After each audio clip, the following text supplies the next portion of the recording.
ఇంకొక అంశాన్ని దేవుడు మన మధ్య ఉంచడానికి ఆయన ఇష్టపడతా ఉన్నాడు. మొదటి యోహాను పత్రిక 3వ అధ్యాయము 8వ వచనం. మొదటి యోహాను పత్రిక 3వ అధ్యాయం 8వ వచనంలో ఇలా రాయబడుతూ వచ్చింది.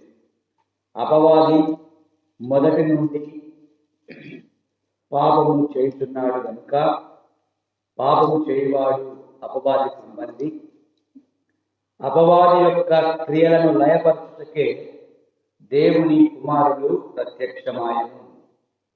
కాబట్టి ప్రభువైన యేసుక్రీస్తు వారు కుమారునిగా ఈ లోకములో తన్ను తాను ప్రత్యక్షపరుచుకోవడానికి గల కారణం ఏంటి అన్నటువంటి విషయాన్ని భక్తుడైనటువంటి యోహాను రాస్తూ వచ్చినాడు.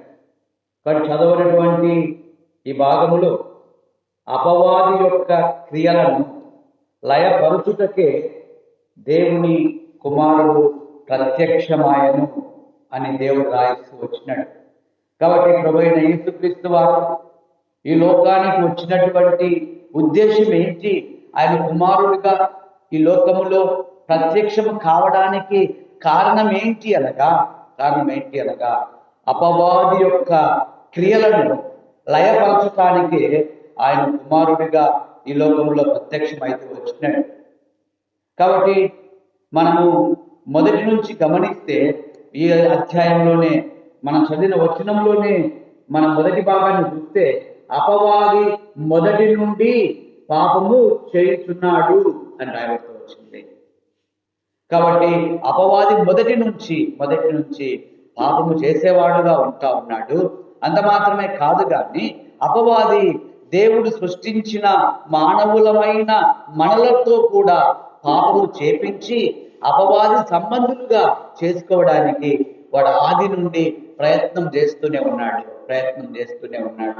అందుకే అపవాది మొదటి నుండి పాపము చేయుచున్నాడు కనుక పాపము చేయవాడు అపవాది సంబంధి. అపవాది యొక్క క్రియలను లయపరచుటకే దేవుని కుమారుడు ప్రభువైన యేసుక్రీస్తు వారు ఈ లోకంలో తను తాను ప్రత్యక్షపరచుకుంటూ వచ్చినాడు.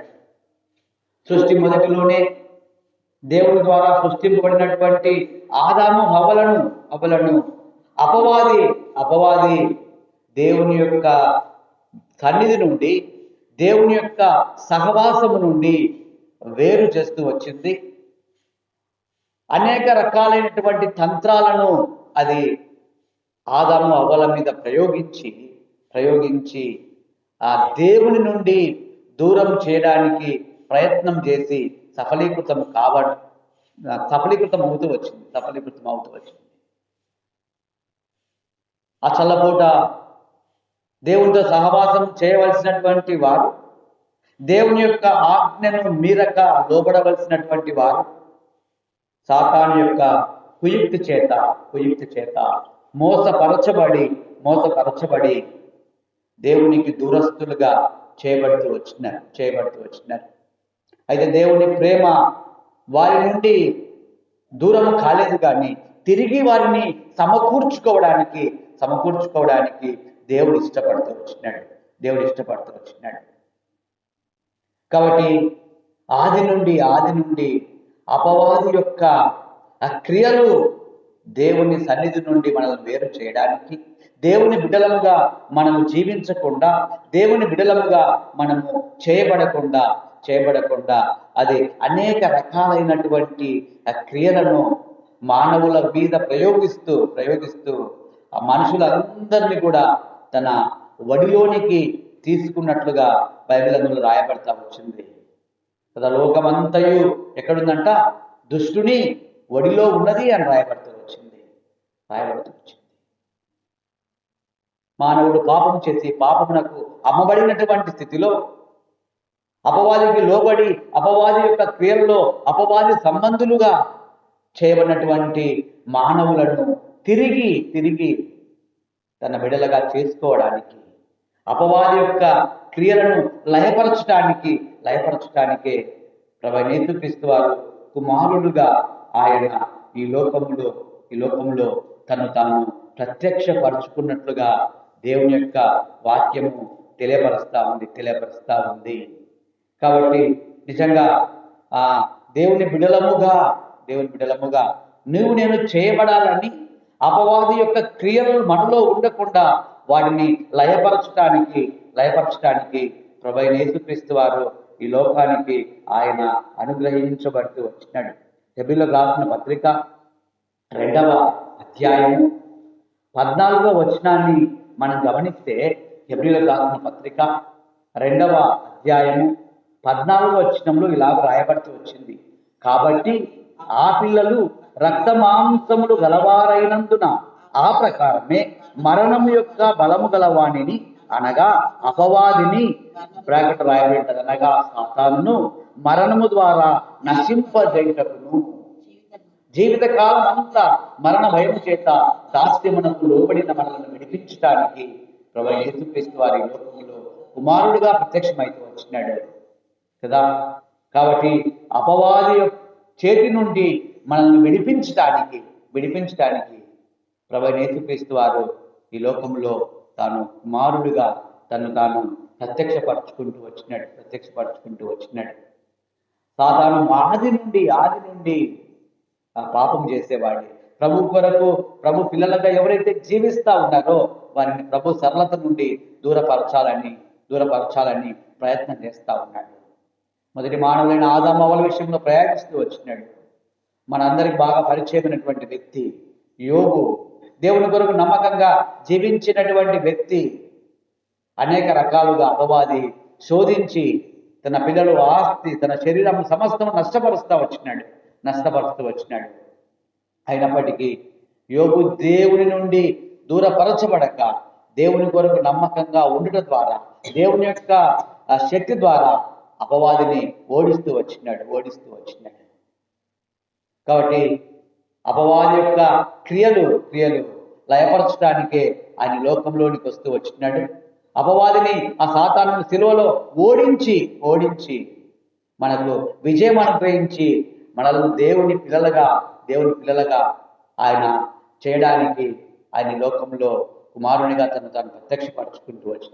ప్రత్యక్షపరచుకుంటూ వచ్చినాడు. కాబట్టి ఆదాము అవ్వల జీవితంలో మోసపరిచి కుయుక్తి చేత శాపగ్రస్తులుగా చేయబడుతూ వచ్చినారు. పాపం చేయబడిన వారిగా శపించబడినటువంటి వారిగా చేయబడుతూ వచ్చినప్పటికీ ప్రభువాన్ని విడిచిపెట్టలేదు. ఆ దినాన్ని యేసు ప్రభువుకు సూచనగా ఒక జంతువు బలి అర్పించబడుతూ వచ్చింది. చర్మపు చొక్కాయిలు వారి కొరకై దేవుడు సిద్ధపరుస్తూ వచ్చినాడు. యోబు విషయంలో అపవాది శోధిస్తూ వచ్చినప్పుడు ఆ అపవాది క్రియలన్నీ కూడా యోబు ద్వారా లయపరచబడే విధంగా దేవుడు యోబును బలపరుస్తూ వచ్చినాడు.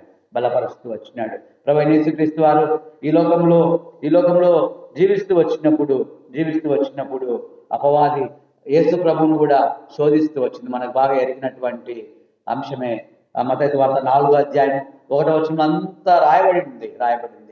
అక్కడ చూస్తే అప్పుడు యేసు అపవాది చేత శోధించబడుటకు అరణ్యమునకు కొనిపోబడెను. అక్కడ సాతాను యొక్క తంత్రాలు ఏంటివి? 3 ఉన్నాయి. దేవుని నుండి పుట్టనివి ఏంటివి? శరీరాశ, నేత్రాశ, జీవపు డంబము. ఇవి తండ్రి వలన కలిగినవి కాదు, కానీ అపవాది వలన కలిగిన ఆ 3 తంత్రాలను ప్రభువైన యేసుక్రీస్తు మీద అది ప్రయోగిస్తూ వచ్చింది. అయితే ప్రభువైన యేసుక్రీస్తు వారు అపవాదికి వాక్యముతో సమాధానం ఇచ్చి అపవాది యొక్క క్రియలను ఆయన లయపరుస్తూ వచ్చినాడు. కాబట్టి అపవాది మొదటి నుండి పాపం చేయవాడు అపవాది సంబంధి కనుక మనం అందరం కూడా పాపము చేసి అపవాది సంబంధులుగా చేయబడి ఉండగా ఆ పాప సంబంధమైన అపవాది నుంచి నన్ను విడిపించడానికి ప్రభువైన యేసుక్రీస్తు వారు కుమారుడుగా తాను ఈ లోకానికి ప్రత్యక్షపరచుకుంటూ వచ్చినాడు.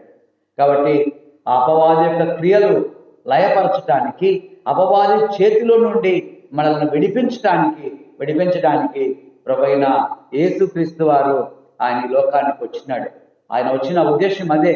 మనం చూస్తే అపోస్తుల కార్యముల గ్రంథము 10వ అధ్యాయము 38వ వచనాన్ని మనం గమనిస్తే, అపోస్తుల కార్యముల గ్రంథము 10వ అధ్యాయం 38వ వచనం, అదేదనగా దేవుడు నజరేయుడైన యేసును పరిశుద్ధ ఆత్మతోనూ శక్తితోనూ అభిషేకించునన్నదియే. దేవుడు ఆయనకు తోడయుండును గనుక ఆయన మేలు చేయుచు అపవాది చేత పీడింపబడిన వారిని అందరినీ స్వస్థపరచును. కాబట్టి ప్రభువైన యేసుక్రీస్తు వారు ఈ లోకానికి వచ్చినటువంటి ఉద్దేశం ఏంటి అనగా, అపవాది చేత పీడింపబడిన వారి అందరినీ స్వస్థపరచుచు సంచరించడానికి ప్రభువైన యేసుక్రీస్తు వారు ఈ లోకంలో ఆయన జన్మిస్తూ వచ్చినాడు.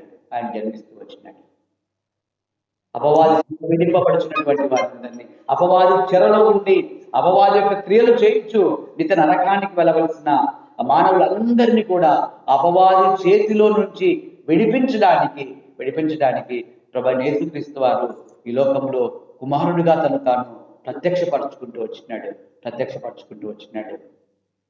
అందుకొరకై ఆయన కలువరి సిలువలో ఆయన సాతానును ఓడిస్తూ వచ్చినాడు, సిలువను జయిస్తూ వచ్చినాడు, మరణాన్ని జయిస్తూ వచ్చినాడు. తద్వారా అపవాది యొక్క బలమైనటువంటి ఆ మరణాన్ని ఓడించి ఆ మరణ బలము నుండి, ఆ అపవాది యొక్క బలము నుండి మనందరినీ ఆయన విడిపిస్తూ వచ్చినాడు. అలా విడిపించుట కొరకే ప్రభువైన యేసుక్రీస్తు వారు ఈ లోకంలో కుమారుడిగా తాను ప్రత్యక్షపరచుకుంటూ వచ్చినాడు. యేసు ప్రభువే కుమారుడుగా ఈ లోకానికి తాను ప్రత్యక్షపరచుకోకపోతే మనందరము అపవాది సంబంధులమై అపవాది క్రియలు చేయించు అపవాదికిని వాని దూతలకు సిద్ధపరచబడిన నిత్య ఆజ్ఞలోనికి నేను వెళ్ళవలసినటువంటి వారం. యూదా పత్రికలో ఈ మాట రాయబడి ఉంటుంది. కాబట్టి దేవుడు ఆ యొక్క నిత్య నరకాన్ని మన కొరకు సిద్ధపరచలేదు, కానీ అపవాదికిని వాని దూతలకును సిద్ధపరిచినటువంటి నిత్యాగ్నిలోనికి నీవు నేను వెళ్ళవలసిన వారమై ఉండగా ప్రభువు దేవుని కుమారుడిగా ఈ లోకంలో తాను ప్రత్యక్షపరచబడి అపవాది చేతిలో నుంచి మనల్ని విడిపించడానికే ఆయన కుమారుడిగా ఈ లోకంలో తాను ప్రత్యక్షపరచుకుంటూ వచ్చినాడు. కాబట్టి నిజంగా మన జీవితములో మరి నిత్యాగ్నికి లోను కావలసినటువంటి మనలను విడిపించటానికి ప్రభువైన యేసుక్రీస్తు వారి లోకంలో తాను జన్మిస్తూ వచ్చినాడు. అపోస్తలుల కార్యముల గ్రంథం 26వ అధ్యాయం 18వ వచనంలో మనం గమనిస్తే, అపోస్తలుల కార్యముల గ్రంథం 26వ అధ్యాయం 18వ వచనం, వారు చీకటిలో నుండి వెలుగులోనికిని సాతాను అధికారము నుండి దేవుని వైపునకును తిరిగి అని రాయబడుతూ వచ్చింది. కాబట్టి ప్రభువైన యేసుక్రీస్తు వారు ఈ లోకానికి వచ్చిన ఉద్దేశం ఏంటి అంటే, వారు చీకటిలో నుండి వెలుగులోనికి, అనగా సాతాను యొక్క అధికారము నుండి, సాతాను యొక్క క్రియలు చేస్తూ వాని అధికారములో వాని బిడలంగా జీవిస్తున్నటువంటి మనలను దేవుని సంబంధులుగా, దేవుని పిల్లలుగా చేయడానికి ప్రభువైన యేసుక్రీస్తు వారు ఈ లోకములో తాను ప్రత్యక్షపరచుకుంటూ వచ్చినాడు. ఆ శిలువలో సాతాను మరణాన్ని ఓడిస్తూ వచ్చినాడు. ఆయన పిల్లలముగా మనం చేయబడుతూ వచ్చినాం. కేవలం యేసు ప్రభువు మాత్రమే సాతానును అపవాదిని లయపరచడానికి రాలేదు, కానీ మన ద్వారా కూడా సాతాను ఈ లోకములో ఓడించబడాలని, సాతాను మీద నీవు నేను విజయం సాధించాలని ఇష్టపడి ఆ దేవుడు నేటికి కూడా మనకు సహాయం చేస్తా ఉన్నాడు. మనము బైబిల్ గ్రంథంలో గమనించినట్లయితే రోమీలకు రాసిన పత్రిక 16వ అధ్యాయం 20వ వచనం చూస్తే, రోమీలకు రాసిన పత్రిక 16వ అధ్యాయం 20వ వచనంలో ఇలాగ రాయబడతా ఉంది, సమాధానకర్తయగు దేవుడు సాతానును మీ కాళ్ళ కింద శీఘ్రముగా చిదగ తొక్కించును, మన ప్రభువైన యేసుక్రీస్తు కృప మీకు తోడై ఉండును కాక. కాబట్టి ఆయన కృప మనకి ఎప్పుడు తోడుగా ఉంటుంది. ఎందుకంటే సమాధానకర్త అయిన దేవుడు మన పాదముల కింద సాతానును శీఘ్రముగా చిదగదొక్కించాలని ఆయన ఇష్టపడిన దేవుడిగా ఉంటా ఉన్నాడు. కాబట్టి మన జీవితంలో ఆ అపవాదిని మన ద్వారా ఓడించడానికి ప్రభువైన యేసుక్రీస్తు వారు ఈ లోకంలో తన కుమారుడుగా జన్మిస్తూ వచ్చినాడు. తన కుమారులుగా మనం స్వీకరిస్తూ వచ్చినాడు. దేవుని సంబంధులుగా, దేవుని బిడలముగా మనం చేయబడడానికి ఆయన ఇష్టపడి దేవుని బిడ్డలుగా మనందరినీ మార్చాలని ఆయన ఇష్టపడతా ఉన్నాడు.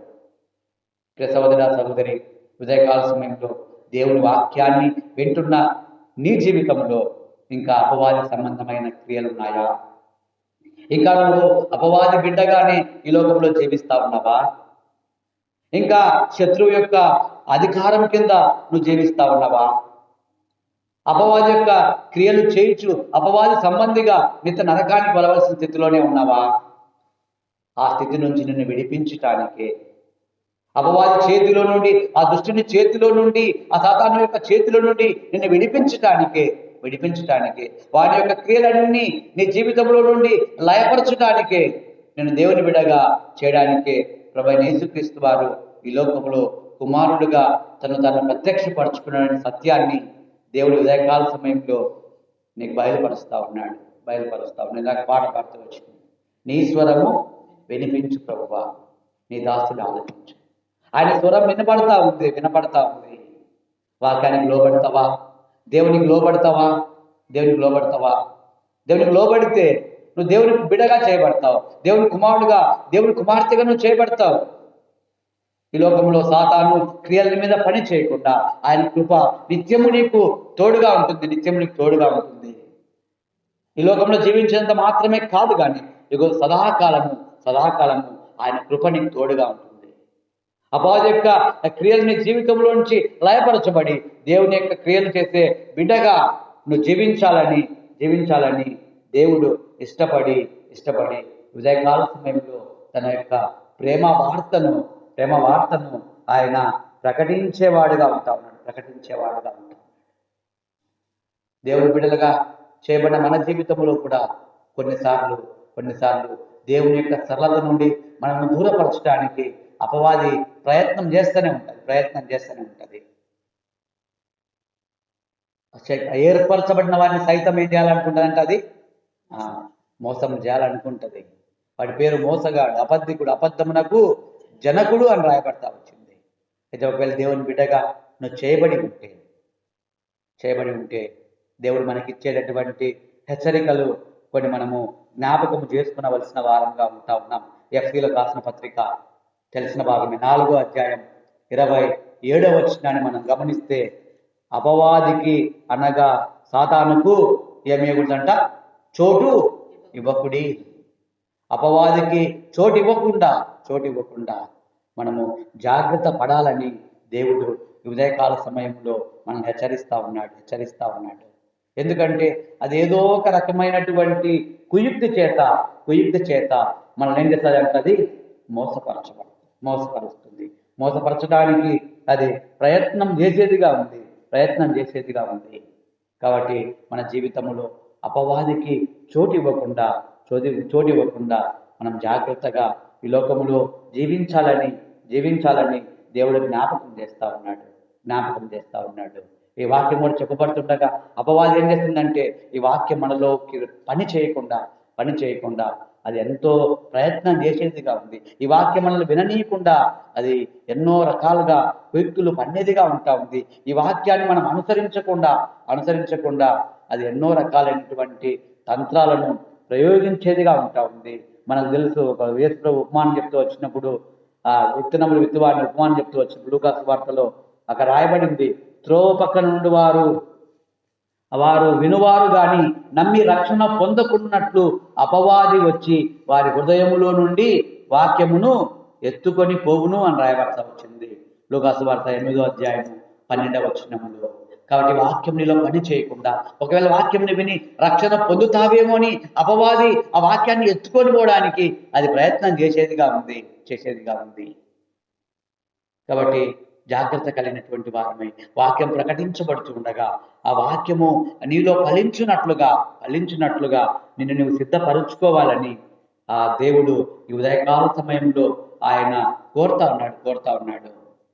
కాబట్టి వాక్యము నీలో ప్రవేశించి నిన్ను రక్షణ పొందకుండా అది ప్రయత్నం చేయడానికి ఎన్నో ప్రయత్నాలు చేస్తా ఉంది. అయితే దేవుని బిడ్డగా ఈ ఉదయకాల సమయంలో నువ్వు వాక్యాన్ని అంగీకరించి ఈ వాక్యాన్ని హృదయంలో భద్రపరచుకొని దేవుని బిడ్డగా నువ్వు చేయబడి దేవుని బిడ్డగా ఈ లోకములో నువ్వు జీవించాలని ఈ ఉదయకాల సమయంలో దేవుడు కోరుతా ఉన్నాడు. అనేక శోధనలు, శ్రమలు నీ జీవితంలో అవి ప్రవేశించేవిగా సాతాను చేస్తా ఉంది. ప్రకటన గ్రంథము 2వ అధ్యాయము 10వ వచనాన్ని మనం గమనిస్తే, ఇదిగో మీరు శోధింపబడినట్లు అపవాది మీలో కొందరిని చెరలో